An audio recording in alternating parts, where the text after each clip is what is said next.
Hi friends, welcome back our YouTube channel Mathews curry world. ഇന്ന് നമുക്കൊരു കോവയ്ക്ക തോരൻ prepare ചെയ്താലോ? ഞാനിവിടെ 250 ഗ്രാം കോവയ്ക്ക ചെറുതായി കട്ട് ചെയ്തെടുത്തിട്ടുണ്ട്.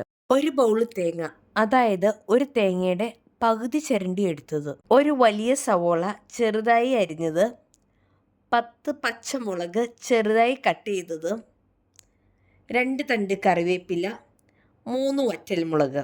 ഒരു പാനിലേക്ക് എണ്ണ ഒഴിച്ച് അത് ചൂടായതിനു ശേഷം അതിലേക്ക് കടുകിട്ട് കടുകൊന്ന് പൊട്ടി വരുമ്പോൾ അതിലേക്ക് വറ്റൽമുളകിട്ട് ചെറുതായി ഒന്ന് മൂപ്പിച്ചെടുക്കാം. വറ്റൽമുളകൊന്ന് മൂത്തു വരുമ്പോൾ അരിഞ്ഞു വെച്ചിരിക്കുന്ന പച്ചമുളകും കറിവേപ്പിലയും സവോളയും ആവശ്യത്തിനുള്ള ഉപ്പും ചേർത്ത് നന്നായി വഴറ്റിക്കൊടുക്കാം. സവോളയൊന്ന് വഴണ്ടു വരുമ്പോൾ നമുക്കതിലേക്ക് ഒരു 1/4 ടീസ്പൂൺ മഞ്ഞൾപ്പൊടി ഇട്ട് കൊടുക്കാം.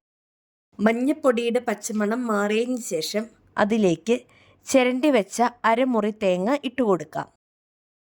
തേങ്ങ ഒന്ന് ചെറുതായി മൂപ്പിച്ചതിന് ശേഷം ഇതിലേക്ക് അരിഞ്ഞു വെച്ചിരിക്കുന്ന കോവയ്ക്ക ഇട്ട് കൊടുത്ത് നന്നായി ഇളക്കി കൊടുക്കാം.